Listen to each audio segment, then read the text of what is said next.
Hello, Sydney.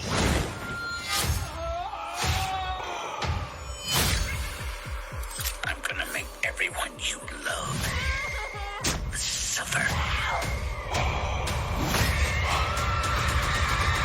while you watch.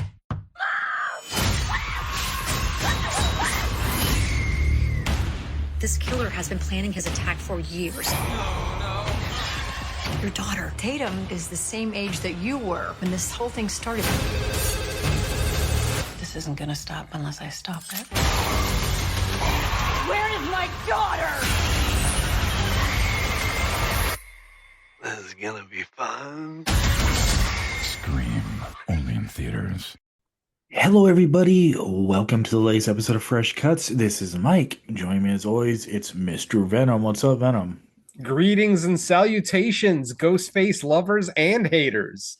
And I think we have a nice mix of them in our little community. So how the hell are you doing, Mike? I am doing well. Got some, I guess, good news back from a medical thing, so I'm in a happy mood. What else? It feels like spring up here. I don't know how warm it is down in SoCal already. But Oh, it's hot. It's 95 today. damn. Okay, yeah. Yeah. All right. Also with us, it's Don and Nelly. What's up, Don? Yeah, what's going on? Always happy to be here. All right. Not today. So, yeah, we'll see. Yeah, so no surprise, it's Scream 7. It blew the box office away with, I guess, enthusiasm and people going to see it. The seventh installment. I mean, the big thing is Neve Campbell did return as Sydney. Not really a spoiler. I mean, everyone knows. And let's see the synopsis. When a new Ghostface killer emerges in the town where Sydney Prescott has built a new life, her darkest fears are realized as her daughter becomes the next target. Okay, so not that it needs to be said, but since like killer reveals and stuff is big with Scream, we will leave that for the spoiler section. Just in case anyone was worried or they're a new listener. So we will start with our general thoughts on the seventh installment of Scream. I guess you can say this is like part 3 of like, I guess they tried to craft trilogy out of 5, 6, and 7, but 7th total. So Venom, what did you think of Scream 7? All right. Before I get into my thoughts on the movie, I just wanted to say that because of our age group, because of the people that we hang out with, that we podcast with, things like that, we know a lot of people who love this franchise, who literally adore it. It's their favorite franchise ever. And I'm not talking about just the one or two people that you might be thinking about. I'm talking about multiple people, even people in my everyday life that I know that absolutely, one guy in particular that I work with who loves this franchise. So like I said, knowing all the people that love this franchise, who defend it to the death, I don't want to make anyone ever feel bad for a movie that they like. All opinions are valid. I've said that millions of times over the years. I'll say it millions more times. So, to those people who love this franchise, I'm glad you got your 7th chapter. I'm glad that a lot of you really, really love it and enjoy it. But to get to my review, I am going to say that I respectfully fucking hate this movie. I hated every goddamn second I sat in this theater for a 2-hour Scream movie, which I guess most of them are 2 hours, but still. Wow, this movie is the sheer definition of nostalgia bait. If you are not a longtime fan of the Scream franchise, I just don't see how a new horror fan gets any enjoyment out of this movie. Maybe someone who's like very new to the genre and hasn't really, done their homework or watched the essentials quite yet. Yeah, maybe those people, very young viewers. But myself, I confidently can say this is the worst Scream movie ever. This makes Scream 3 look like the fucking Godfather. I'm sorry. The whole time I'm watching this movie, it's like every other scene, nostalgia, reference, it started bordering on insipid for me after a while. And then we get to our reveal, and holy shit. I have talked about some of the stupid fucking reveals that the Scream movies have had. I mean, we've reviewed the last two Scream movies here on this show, and I famously talked about how much I fucking loved Scream 6, other than the reveal. The reveal just kind of falls into the same pattern of a slight connection to previous characters in the movie series, whatever. But wow, this one literally just pissed me right the fuck off without revealing anything about the killer or killers in this movie. Fucking one of them literally wanted to go on this rampage because of separation anxiety. Fucking separation anxiety. There's like a dozen people that die because one person got separation anxiety from a person that they never even met in real life. I'm sorry, but that is the sheer definition of a stupid fucking reveal. I didn't want to get mad, but I can't fucking control myself. I like I said, I know that certain people are probably listening to this episode right now, probably just cursing me because of this, but I don't care. This movie has zero redeeming qualities. Let me repeat that.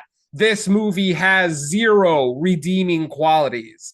That maybe there's one good kill in the movie. There was one fairly creative kill that I kind of enjoyed, but the storytelling, the characters, I mean, God, did anybody else think that Naomi Campbell just phoned in her performance? She seemed so bored and emotionless throughout the majority of this movie. And I understand that she's lived with so much trauma over the last 30 years because of all these Ghostface killers, that maybe it's turned her into Kristen Stewart. I don't know, but Jesus, she just felt so bored, like she phoned in her performance here. It was just pointless. Oh, did you meet Sydney Campbell? What's that? Did you mean Sydney Campbell? No, I mean Sydney Prescott, but I said Naomi. I said Naomi Campbell. I meant Neve Campbell. Neve Campbell. My bad. I know it's an N name, whatever. Well, it's funny because I didn't really catch the error. I just was like looking through IMDb to find that character. I was like, wait a minute. What yeah. That's what I did too. I was like, wait, who the hell was that? I'm sure 99% of the people who heard me say Naomi Campbell knew who the fuck I was talking about. So, yes. Sydney Prescott seemed goddamn fucking bored in this movie, or Sydney Evans, as she likes to be called in this movie, constantly correcting people. It's Sydney Evans. Oh my God, I'm sorry, but this is like the H2O of this franchise. Just a movie that doesn't fit, that it doesn't have the feel of a Scream movie. It does, or at least of a good Scream movie.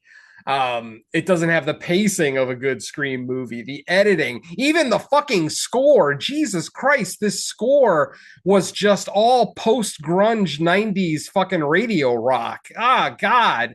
I mean, granted, the songs may be new. I didn't care enough to look up the artists and songs that are in the soundtrack, but whether they're new or not, they sound like 90s crap to me. So obviously, very obvious, Kevin Williamson is back at the helm here.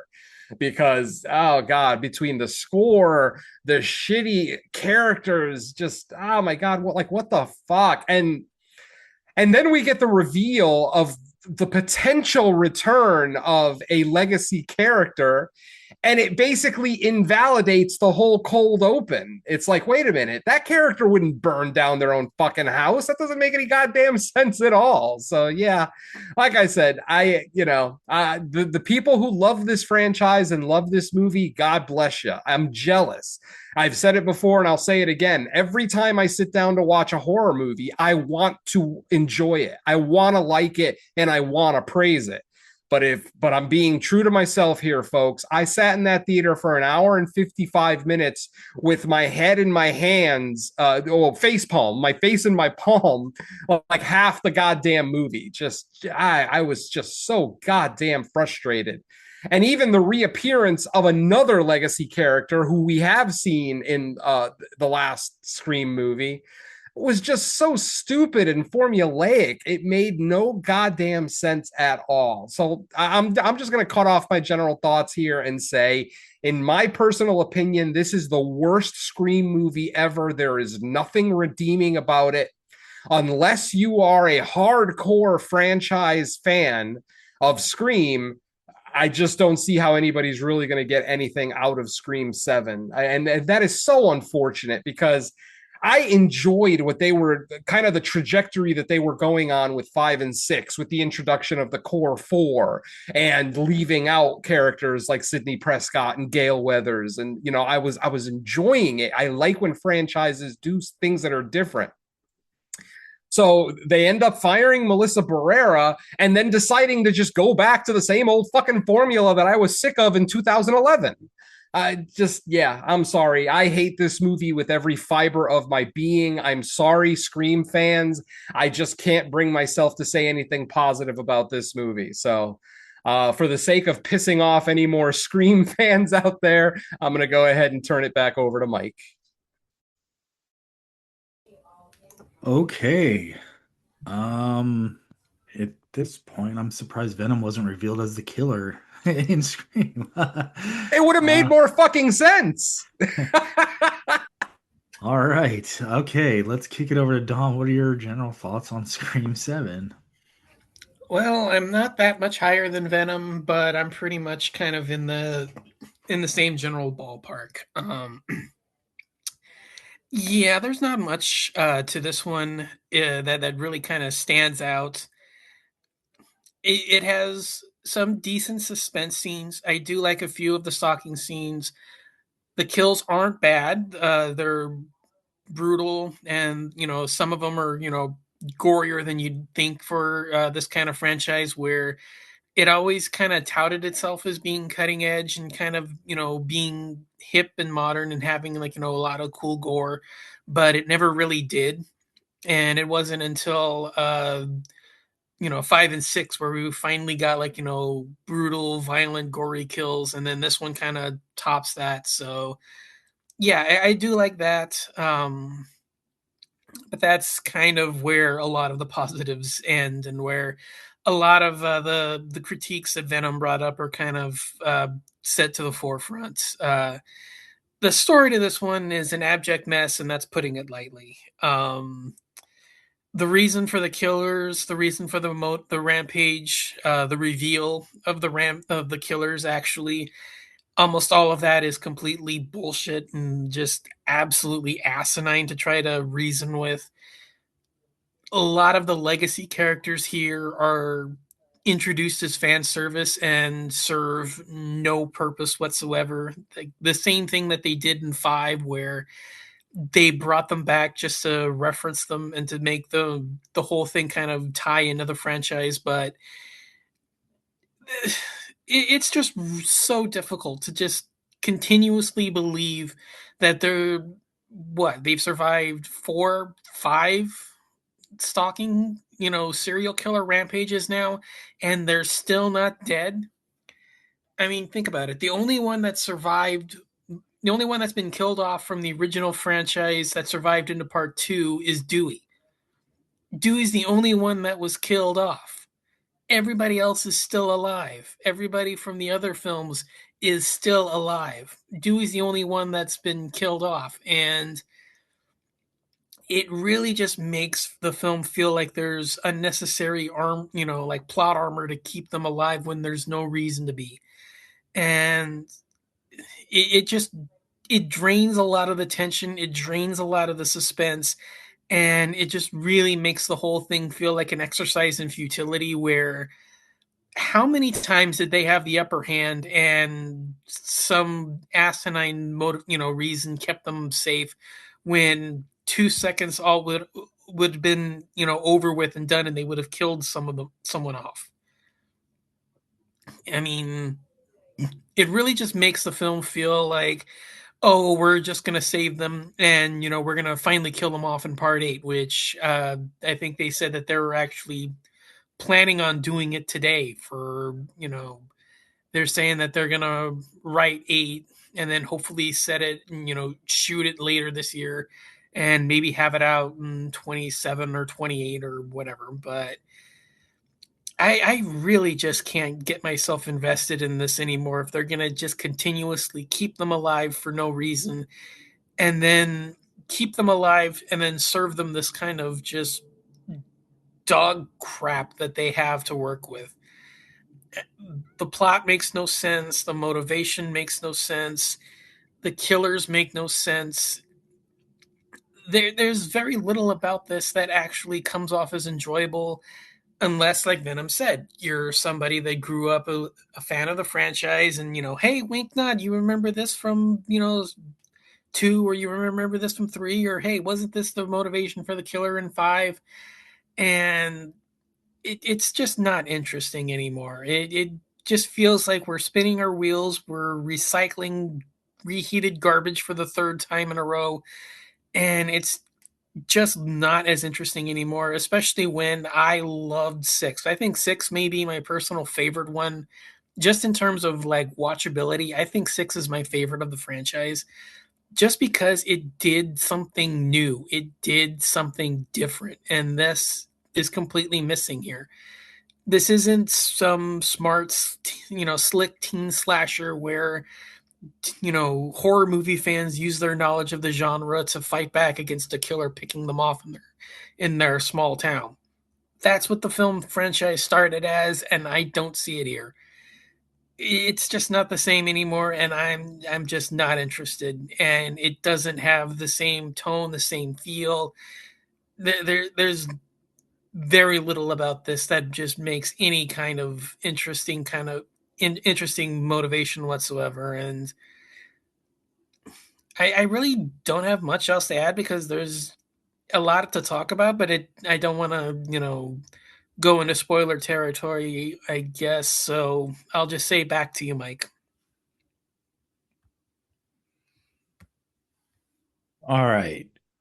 So because we don't have anyone on the show that's like either a Scream franchise lover or like sounds like an absolute super fan of this specific entry, I guess I'll come off as the guy that like liked it in in relation to like how much you guys disliked it. So keep that in mind for my general thoughts. So I came away from this movie as like it's kind of what you are starting to expect from Scream movies. I mean, it's Ghostface running around killing people.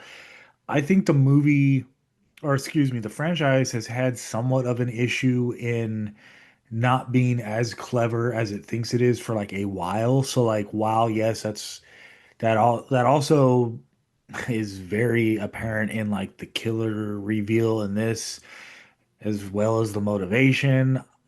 I don't think it's unique to this one. To me, I would just say, and I know this is going to be a point of disagreement with us, but I would say I still had enough fun with it that it kind of balanced the silly goofiness in this one, because I do think like there is some like eye rolling moments. I do think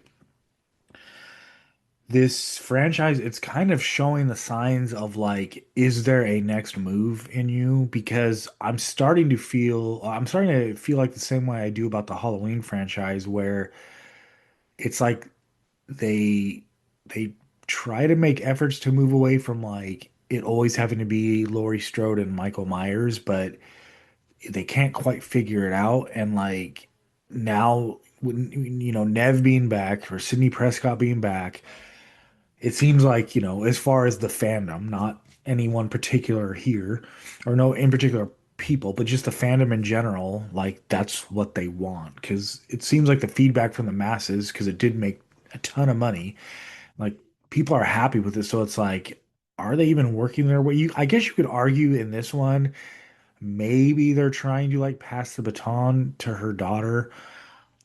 I don't think there is enough from that character in this movie to like have her anchor like eight. I think if they want eight to be successful, you still got to bring back you know people who survived in this one. I'm not going to list them all off, and we're not in spoilers, but Okay, so what I liked, I thought the kills were cool. I did like the opening. It was kind of different from like other openings.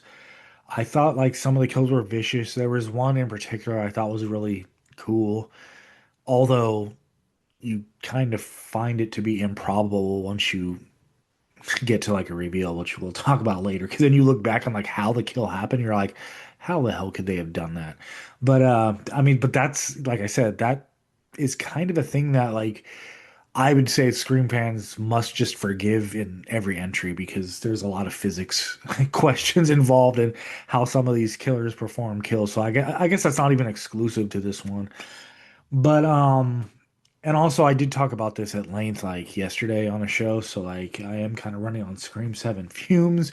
If my general thoughts are short, it'll probably be, more once we get into spoilers when we can actually talk about specific things. But overall, like I didn't think this was like a great movie. I kind of look at 5, 6, and 7 about the same. Like there's elements of each one I like better than elements of the other, but overall I just think they're like okay entries.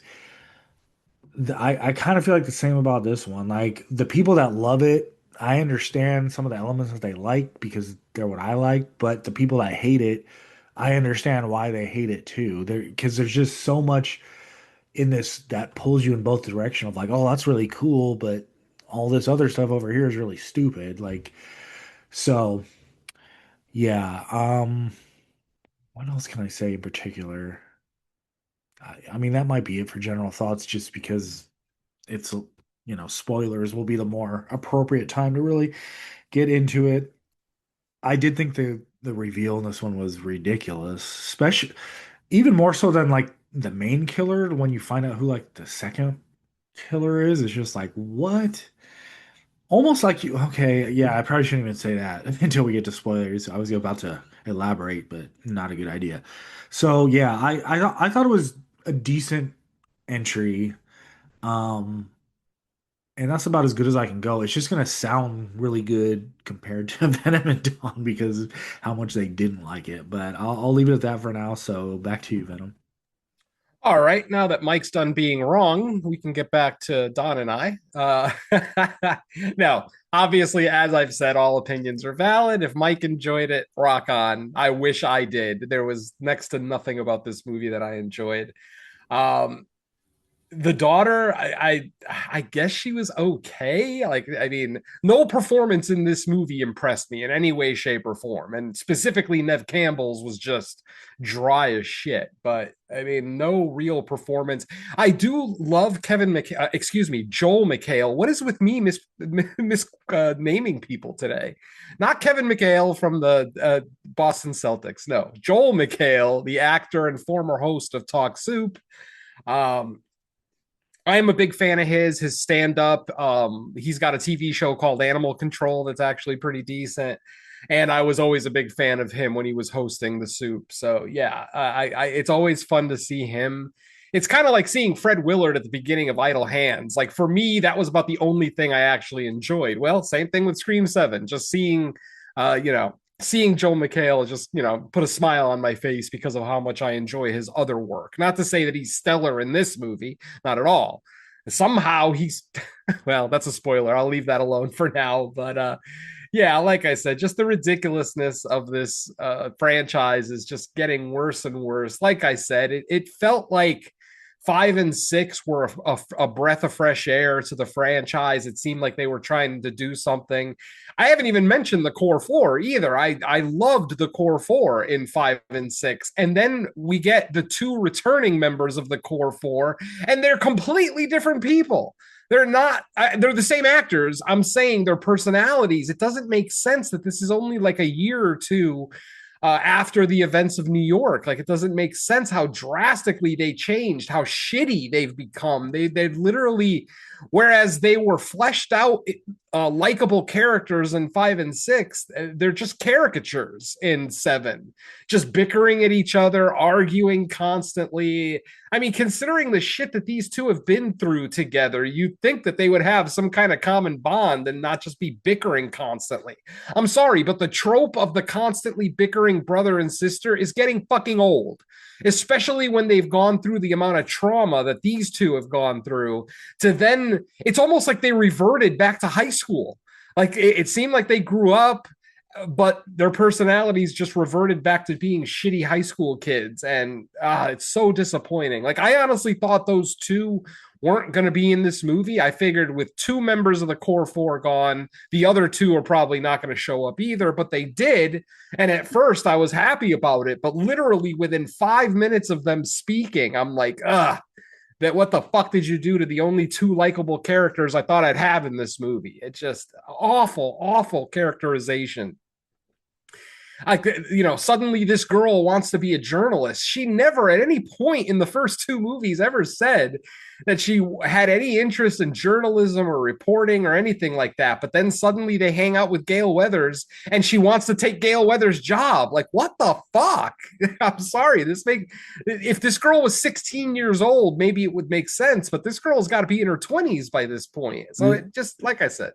One thing I will say is, because I brought it up when I talked about it before, is, and it is true because it did actually happen. The script feels like a rewrite, which it was, because and I have a feeling that that might be playing into like, now they're the core two, I guess, because like if all four of them would have been in this movie, perhaps they would have just still kind of been like your group of four friends. But to me, since like the two that were kind of meant to take over going forward aren't even in it, it's like, well, what do we do with like and their two friends too? And like, so I have a feeling like this was part of the rewrite and maybe not the original plan for them, but I won't know for sure until maybe one day they release like the original plan. And I do have a blurb on that yesterday, something Skeet Ulrich actually mentioned, but I'll save that for spoilers.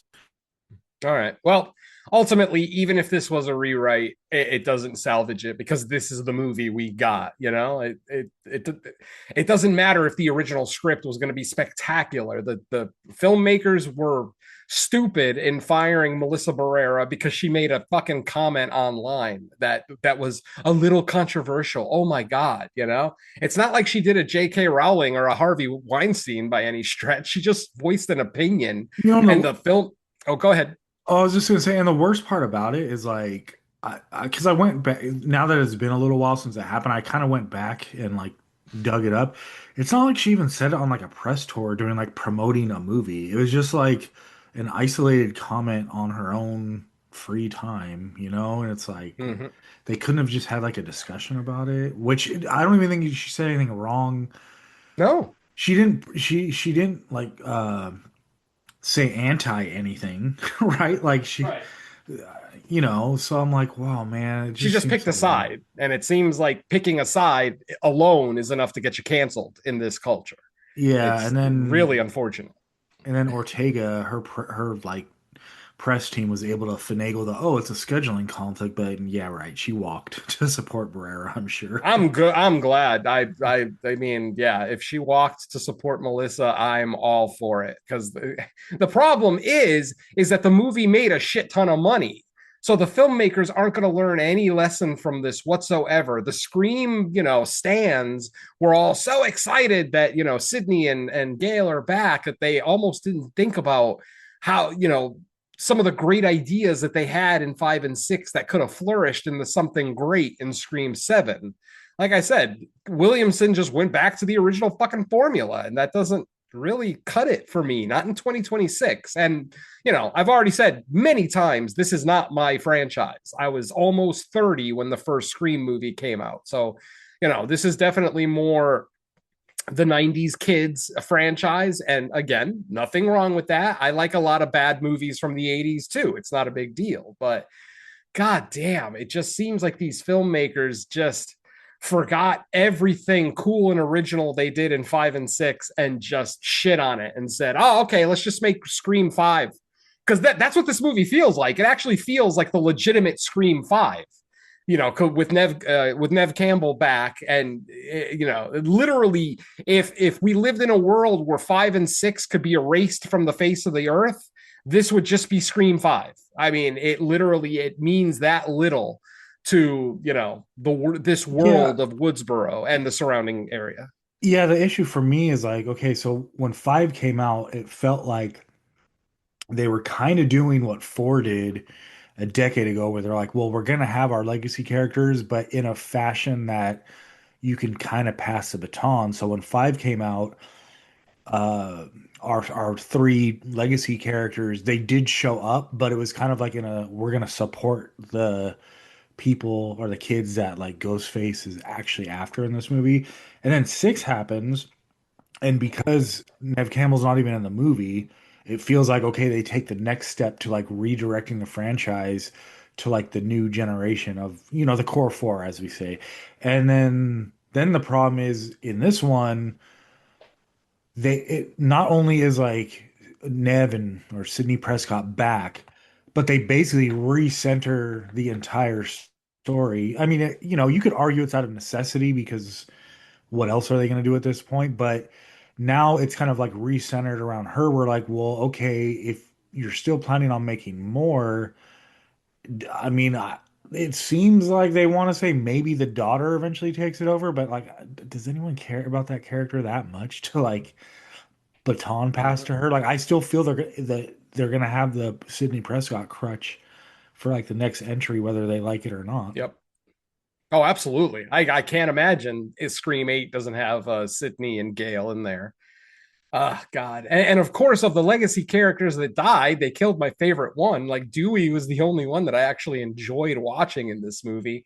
And his kill scene was fucking ridiculous. I mean, that was just so dumb. Yeah, You're gonna go ahead. Yeah, I was just gonna say, like, I was like a lone wolf on this last night, but I just feel like the Gale character has like outlasted her usefulness. I just feel like Yep. she kind of shows up and just acts the same. Like, there's no real growth in her character. They try to do like she really learned something from her experience this time, but she just reverts to acting the same way. I feel like her style, because like her type of report, like rogue reporter character, it made a lot of sense in the 90s because that's like in that industry, like it felt relatable. Like we knew people like that. Now it's like YouTubers and like it's not like this professional uh reporter or journalist like running around following them. Like it just doesn't seem like that type of character has like the same relevancy. But because she's a legacy character that hasn't died, at least up to now. We won't spoil anything that happened in the movie. But she just kind of keeps showing up for what because she doesn't really help with anything. And she's not to die, I guess. I don't even know what to say anymore. Let's go ahead and give the spoiler warning. I don't want to talk about this movie longer than I have to. Okay. I'm sure Don's already ready to leave. So let's get to it. All right, I'm not doing a walkthrough for this fucking movie. It doesn't deserve one. And like you need a walkthrough for a Scream movie. You know the fucking formula by now. For fuck's sake, we get a cold open. The only thing that was different about the cold open this time is that it took place at Stu Macher's house. Apparently, someone bought Stu Macher's house and then turned it into like it's kind of like a Airbnb, but for Stab fans. And of course, Stab being the in-world novelization or movie of the events of the first Scream movie. So it's weird because you get scenes where people are quoting lines from Stab, but for us, it's lines from the original Scream. So it almost leaves you scratching your head a little bit. But like I said, we see a couple show up at this stupid, Stu Macher, the Stab experience, I think they called it, or the Stu Macher experience, whatever the hell they called it. And of course, they get there and we see in the trailer how there's a motion activated Ghostface there. Well, of course, the real Ghostface shows up, quickly dispatches of these two, and then burns the house down, which in and of itself, I thought was actually a fairly decent cold open.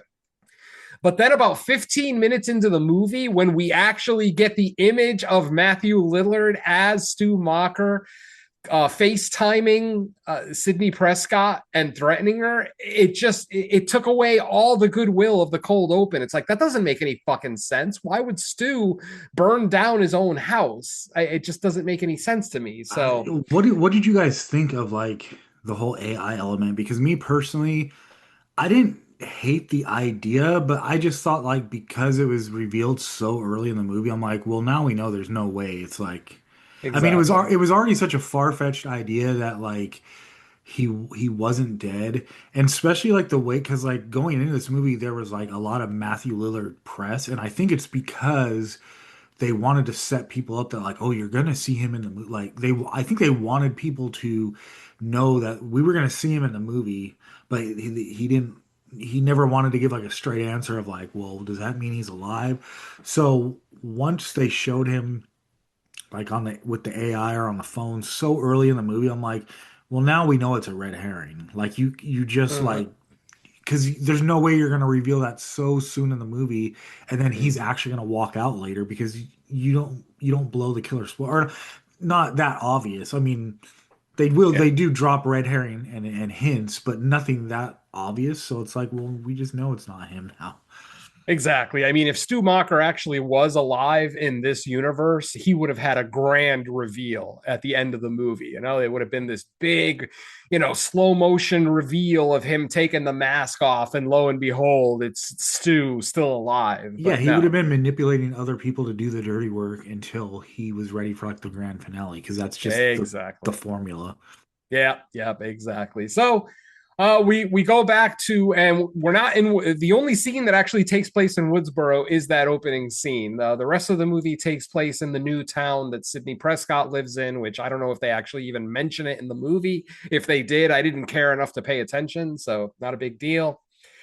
She now has a husband played by Joel McHale. She has a daughter who is what at least a high school senior. She's uh, older, of driving age, blah blah blah. Pretty blonde girl named Tatum. Of course, Sydney would name her daughter after one of her friends that was killed by Ghostface, but whatever. She does give an explanation later in the film about why she decided to name her Tatum. But it's a mushy, sappy explanation that only a mother could give, honestly. Anyway, more kills. We end up meeting more people. And when I say this movie is nostalgia bait, like every other scene in this movie does something that we've already seen in a Scream movie. I mean, in the first act, we see Neve Campbell's daughter's boyfriend climb in through her window. That looks familiar, huh? Yeah, interesting. Except this time, Sydney Prescott is there, and she knows that the boyfriend snuck in, blah, blah, blah. So she acts all savvy. Like all through the movie, we get this tension between mother and daughter where mother is basically trying to shelter and, she calls it protect her daughter, but that's not protecting, that's sheltering. Because if you wanted to protect your daughter, you would have let her take self-defense classes. You would have let her take gun classes so that she knows how to fire a fucking gun. No, you are sheltering your child, and that's not protecting. Well, I shouldn't say any parent will tell you that, but most parents will tell you that. Sheltering and protecting are not the same fucking thing. And Sydney Prescott, obviously being the fractured personality that she is, anything that she does wrong, I have to just chalk up to her trauma. So I have to pretty much accept the fact that Sydney is so unlikable in this fucking movie. But again, I digress. I'm not gonna, like I said, I'm not doing a walkthrough, so I'm not gonna go over every single character that we meet and every fucking red herring. But ultimately, we find out about halfway through the movie, we find out that supposedly Stu Macher did live, not just because of the AI, but because Sydney and her daughter, or Sydney and Gail, end up visiting the psychiatric facility that a certain character was at. Basically, about halfway through the movie, Sydney's family is attacked in their home by someone wearing the Ghostface costume. Unfortunately, that person ends up getting killed instantly. by fucking Gail Weathers of all people, driving her news van. And she doesn't even have a job, so I don't even know how she owns a news van. But yeah, she still has one that she drives around in. And of course, shows up at the exact perfect time to run down this killer. After they unmask him, they find out that he's a guy named Carl. We do see him briefly at Sydney Prescott's coffee shop earlier in the film, but we find out that he was at a psychiatric facility and that he was basically, I don't remember if he was released or if he escaped, but he basically got out a couple of weeks earlier. So after he's unmasked and identified, Sydney and Gail go back to the mental facility. They find out any information they can about him, but then they show one of the doctors or orderlies. I don't know if he was an orderly or a doctor or what, but one of the employees at the institute or at the institution. They show him a picture of Stu Macher and they say, "Does this man look familiar?" And he's like, "Oh yeah, that's John."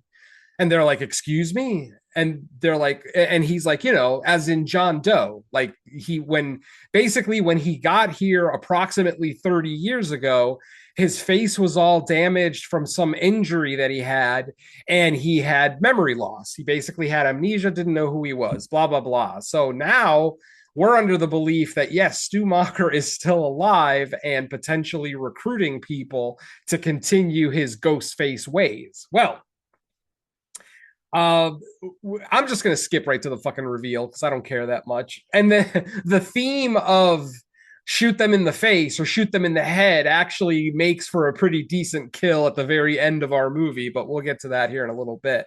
Yeah, the constant discussions of, shoot him in the head, he's not dead, blah, blah, blah. So like I said, eventually we have a finale, like a big confrontation at the Prescott house, or at the Evans house, excuse me, as she is no longer Sydney Prescott. See, she is Sydney Evans. She has taken her married name to try to avoid some of the notoriety, but obviously people know who she is anyway, so it doesn't matter. Even though she's not in Woodsboro anymore, people still seem to know who this woman is and what she's gone through over the years. So blah, blah, blah. Anyway, after her husband is stabbed multiple fucking times, like I'm talking like it looked like he was stabbed about a dozen times in the midsection and somehow fucking survives. Now, granted, Joel McHale is a big dude. Anybody who has never seen Joel McHale without his shirt off, he is a buff motherfucker. He is very, very built. He's tall, he's buff. So, I mean, I guess he could survive 12 stab wounds to the chest and stomach, like to the torso. But, whatever. I guess I'll allow it. Anyway, after he is attacked and left for dead, we get a confrontation. Oh, and then more nostalgia bait where they basically do the original kill, or they try to redo the original scene, the original cold open from the first Scream movie, where one person is being stalked by Ghostface and one of their loved ones is tied to a chair outside the house. Of course, it's Neve Campbell that's being stalked, or Sydney Evans, and her daughter is outside tied to the chair. She looks outside, she sees Ghostface standing right behind her, runs outside with a gun in her hand, mind you. And that's another thing that really annoys me about this movie. Sydney Prescott has had guns for at least 3 movies now, all right? Wasn't it like Scream 5 where she mentioned, "Of course I have a gun, I'm Sydney fucking Prescott," whatever the case may be. Yet she can't fire to save her fucking life. At one point, she was at the high school gym and she had a shot that, granted, wasn't ultra close, but you would think that someone who actually practices with a semi-automatic handgun would be able to hit Ghostface at least fucking once. Nope. Not only that, but in real time, she walked her daughter through the process of accurately shooting. Yeah, that's the other thing. And I think it was her daughter's first time holding and shooting a gun. Exactly, which just is a ridiculous scene. Like I said, it just doesn't make any sense that a character like this would not prepare her daughter. I mean, even if you don't want to prepare her for a potential Ghostface attack, just prepare her for the fucking world. Like, does Sydney Prescott not understand that she's in 2026? Like in general, women aren't safe alone out in the streets, daytime or nighttime.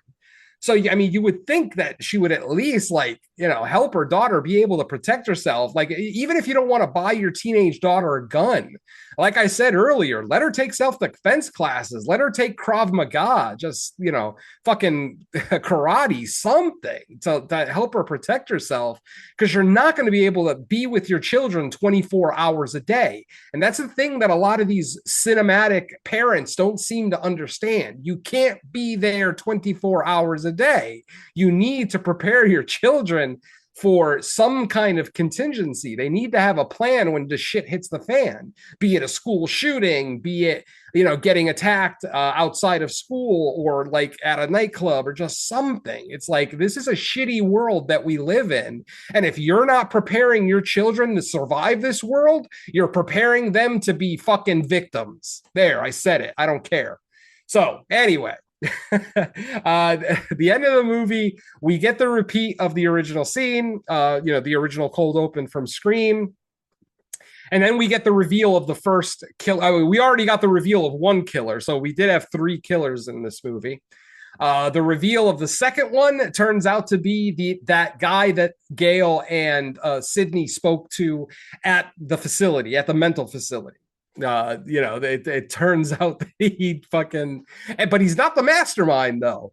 Then after we find out that he is, one of the Ghostface killers, then we get the reveal of the mastermind. And I know a lot of people were expecting that to be Stu Macher underneath the mask, but when that person takes off the mask, it's the fucking neighbor. It is Sydney Prescott's neighbor, the mom of the family. Basically, throughout the movie, we see this woman who lives next door to Sydney Evans, Prescott, whatever. And she has a son who they call the creepy guy because, he's way into technology. He's very quiet, kind of, standoffish. So everybody calls him the creepy guy, which, Ethan Embry. Ethan Embry, yes. Jesus Christ. He's the one that I pegged from the moment he showed up, because he literally, like, it feels like one of those casting choices where like, you don't cast a known person in this role unless like there's a bigger reason for them being there. And like when they were asking him questions, it felt like every answer he was giving them was just to perpetuate the conspiracy that Stu was still alive, when someone that works there would obviously know that he's actually dead. And like they would have like not that he can handle he probably is not allowed to actually hand over documentation, but he could definitely share the knowledge of like, no, that's just like internet fan fiction that he's alive, and I know but like he was it was like he was totally like guiding them towards like nonsense, and I'm like, okay, what are we doing here now? If it would have just been like a random person in that role and not Ethan Embry, that still would be a red herring, I would say, but not it would just not maybe have like clued me in as much, because when I saw that I was just like, something ain't right here. And then of course but even man, even then it just felt like it's so insignificant. Like I guess okay, we'll just say he's the tech guy, but it felt underwhelming. And even the main killer, to me, that was like one of my biggest issues, because like even when she's explaining her motivation, I'm like, what? Because in the process too, she basically has to say like, I don't give a shit that my son died. He's just collateral damage. I'm like, what the fuck? Exactly. And she did it, I think, because I think you have to believe that she was the Ghostface killer in the bar when he died. And I'm like, so she grabbed him by the shoulders and lifted him off his feet straight up and put him on the beer tab. Now that's my example of like goofiness that because the kill itself, I think the kill itself was cool. So it's like you kind of balance it with like the unrealistic goofiness of, we're supposed to believe she was able to do that. Like it's unbelievable that she could do it, but we still got a cool kill out of it. So you kind of balance that against each other, I guess. Yeah, it's not quite balanced enough for me. I mean, personally, I don't think the kill was all that cool. But that's something that this franchise doesn't seem to understand is whenever they have a female killer, they've got that killer doing physical things that it just doesn't like in Scream 2, Laurie Metcalf. I mean, Laurie Metcalf was probably already in her 50s during Scream 2. So, well, maybe not 50s, but well, yeah, 40s, 50s at least. And she's, the shit that she's doing while she's wearing the costume just makes no fucking sense. And that harkens back to Dewey's death, which I was just talking about. I mean, Dewey's death. You can probably blame some of that on it being Mickey, but I mean, yeah. It being Mickey? Was that the guy or the girl? Mickey was Timothy Olyphant. Okay, so the male killer. Right. Some of that. The problem is he was on the ground bleeding while Dewey died. Don't forget, he was in that scene. So we know, I'm not saying that all of it was her. I'm just saying some of it. Oh, no. Oh, not at all. Him, yeah. No. I'm just talking about Dewey's death right now. That's all I'm talking about. The fact that this girl that looks like she weighs about 98 pounds soaking wet was able to stab Dewey and lift him off the fucking ground. Right. Are you fucking kidding me? No. And then we even get more illogical shit in this one right in the cold open. In the cold open, after Ghostface stabs the female victim, he douses her with gasoline. Now, folks, he is standing right next to her, literally inches from her body, and he pours a can of gasoline on her, lights her up, and he doesn't catch fire. Do these filmmakers don't understand that liquid splashes? I'm fucking sorry, but if somebody wearing a full-length robe, for fuck's sake, splashes gasoline on their victim who is inches away from them, when he throws a match on her body, he's going up too. Maybe not quite as intensely because he's not doused in gasoline, but he got gasoline on him. And I know it's one of those logic things that I know I shouldn't bring up in a horror review because horror movies are not logical for the most part, but goddamn did that piss me off. Seeing him literally standing right next to this body that literally looks like a pyre. The flames were so high, and he's just standing there staring at her, not catching fire. Like, fuck you. I'm sorry. I'm sorry, Kevin Williamson. You whatever magic you used to have, you lost it fucking years ago. And, oh, God. So, yeah, again, pissed me off. Anyway, back to our finale. After we find out that the mastermind this time around was the next door neighbor, the mom, she gives us her explanation of why she did this. And get this, folks, this is amazing. Basically, she was inspired by Sydney Prescott's story because Sydney Prescott is she's the girl who kills bad guys. That's kind of the role that she took on in this world of the Scream franchise. So that inspired this woman, the next door neighbor, to murder her husband, who supposedly was abusive. Obviously, it's her word against everybody else. So, take it with a grain of salt. But basically, she literally says, "You inspired me to kill the bad guy," which in this case was my abusive husband. Okay. But then when Sydney left Woodsboro, this fucking bitch has the balls to get pissy at Sydney. She literally says, "You left me." What the fuck do you mean she left you? She didn't even know you. You weren't even acquainted the first time that Sydney was in Woodsboro, or at least the movie doesn't really imply that they were acquainted earlier on. So literally, this woman decides to work with both a psychopath in Carl, a megalomaniac in the orderly guy, because of separation anxiety from a person she never met in real life. Like, I can't even think of a dumber fucking reason to start a fucking mass murder like this. It just doesn't make sense to me. And like I said, I've railed against pretty much every Ghostface reveal since Scream 3. Like, in my opinion, every fucking one of them has just been dumber and dumber and dumber. Fucking Scream 5, 2 internet douchebags who were just looking for some notoriety for their YouTube channel. Really? Are you fucking kidding me?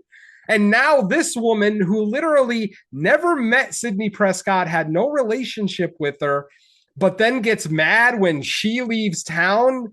Oh my God. I'm sorry. This was just, I hate to use the word, but this was fucking retarded. This was fucking retarded. I'm looking at you, Kevin Williamson, and I'm calling you retarded. You have lost your skills. You fucking suck now, and I can't deal with it. I really fucking hope this is the last Scream movie we're going to do on this show. Because just like The Strangers and just like The Purge, I am done with this franchise. I am so fucking done. All the goodwill that they made with Scream 5 and 6, they literally dropped their pants and shit on it in Scream 7. So, yeah, I am done with this franchise, and I'm done talking about Scream 7. So I'll turn the mic over to Mike so he could suck this movie's dick a little bit more before we get out of here. I don't know if you could classify anything I said as that, but maybe compared to you guys, sure. Yeah.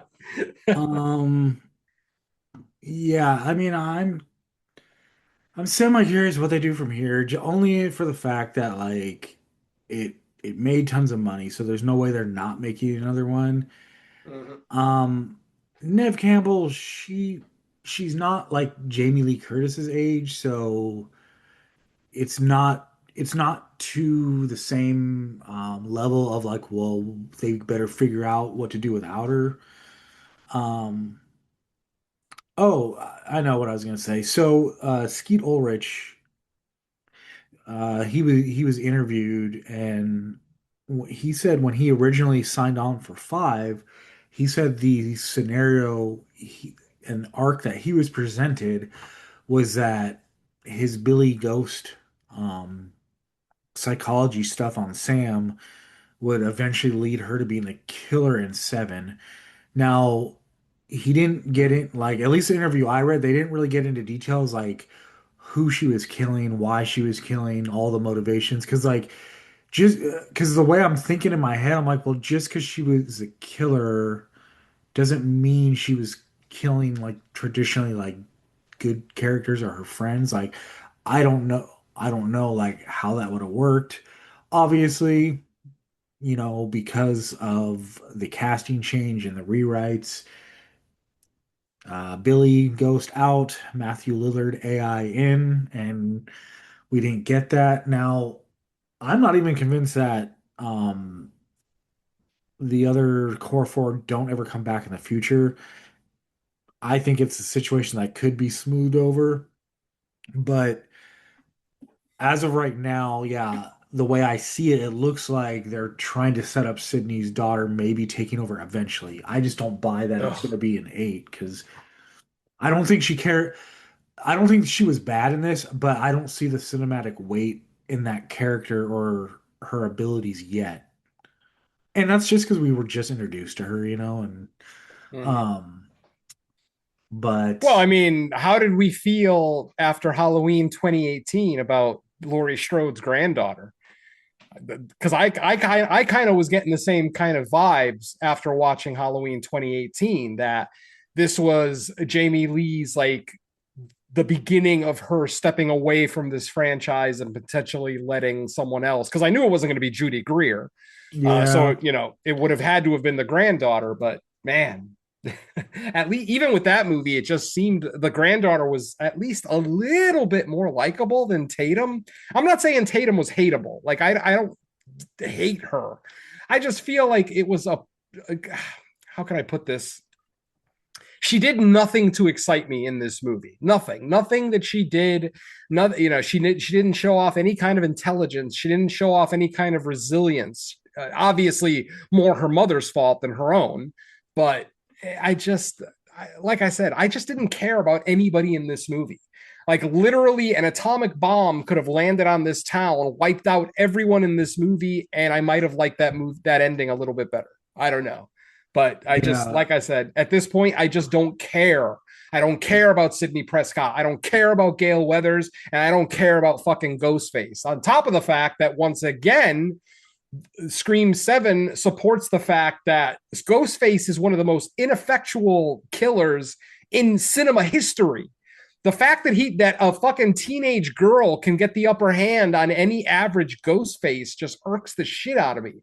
I understand that not every movie killer can be, a 6'9" mongoloid that wears a hockey mask. I understand that, but my God, get us some more compelling ghost face killers for fuck's sake.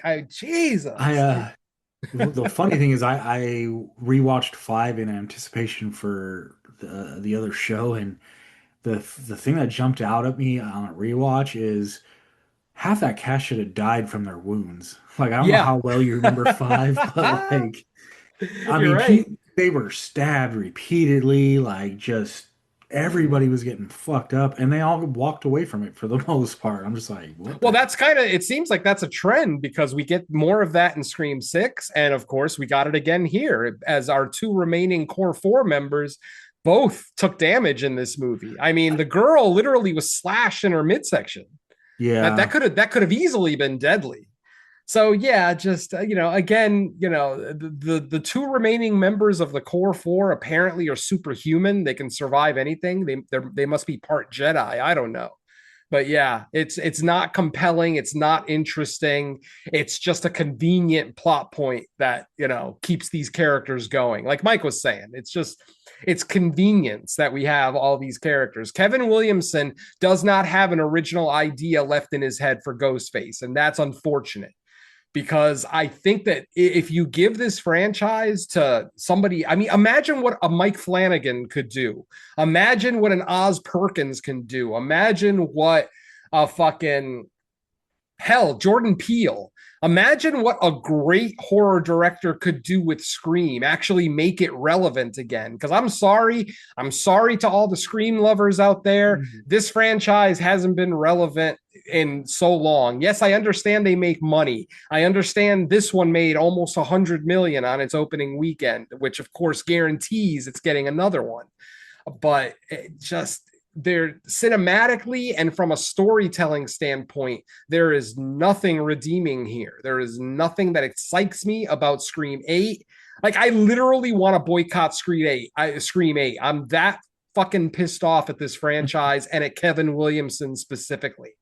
Like, Kevin well, I think Williamson. that's what's disappointing about the girls not being recast, because even if the whole Sam being the killer turned out to not be true, I still think they were going for something a little bit newer and original Mhm. by turning it over to them. And this movie, even though I found enough of it to be like entertaining, I still feel like it screams, no pun intended, going back to the well out of necessity, because it was like, oh shit, we got to rewrite everything. Well, what do you do in that instance? You go back to like the familiar that everyone knows and expects, and that's kind of what it felt like. Yep, I'll go with that. But yeah, can we go now? Sure. What do you got? Anything else for people to listen to? Yes, yeah, we just recorded an episode of Creature Comforts last night, just yesterday, episode 47, where we looked at the giant behemoth from 1959, one of the lesser known atomic age creature features. Definitely not as popular as like Them or Beast from 20,000 Fathoms, things like that. But it turned out to be a rather enjoyable watch. Maybe an imperfect movie, but still a fun one. So that episode will probably be out sometime later this week. We already have episode 48 ready to go. We've already picked our movie. We've already got a record date. So hopefully, if everything goes well, fingers crossed, you're getting 2 episodes of Creature Comforts in March. So, like I said, fingers crossed. But otherwise, that's it for me. How about you, Dawn? Yeah, same thing. Creature Comforts, hopefully that'll be out sooner rather than later. Hopefully we can get a new show up before the end of the month. But yeah, I guess that's pretty much it. All right. And then I know I've referenced it a couple times during this review. I was on the latest 22 shots of Moods and Horror, where we went over Scream 5, 6, and 7, and then all the other stuff they do on there where you talk about stuff you watch, news, all that crazy stuff. It was a pretty long episode, which is pretty normal for them. So that should be out this coming up Friday. And then I think that's it. Oh yeah, I have the first episode. Um, I'm doing 100 movies in 100 years challenge. It's kind of a grab bag of hosts. Me, JP, Lacey, and Tyler.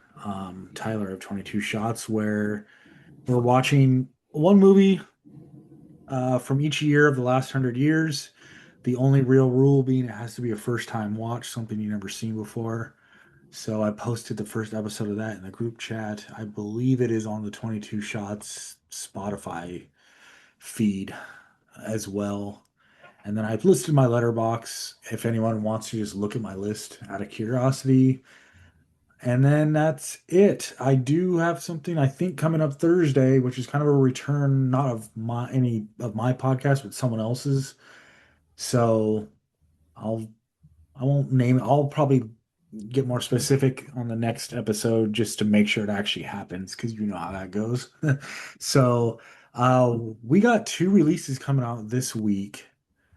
One is like more mainstream, I think, and because that Dolly one is at my theater too, the one with Stifler in the woods. Um, but there's what's the bigger release of this week? Do you The remember? Bride.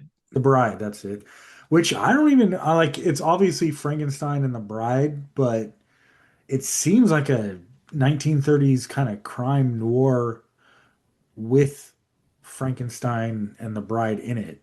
So I don't know. Maybe we'll probably want to watch it and determine how if we want to do that.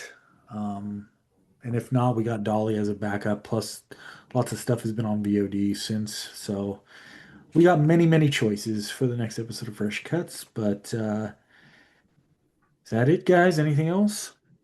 Will somebody please stop confiscating that damn mask? You'd think that they would have stopped making that fucking mask by now. Exactly. All right, well, Oh, that God. said, yeah, thanks everyone for listening. We will catch you next time. Let's say bye to listeners. Later. Please let this franchise die. Please, please let it die. Peace.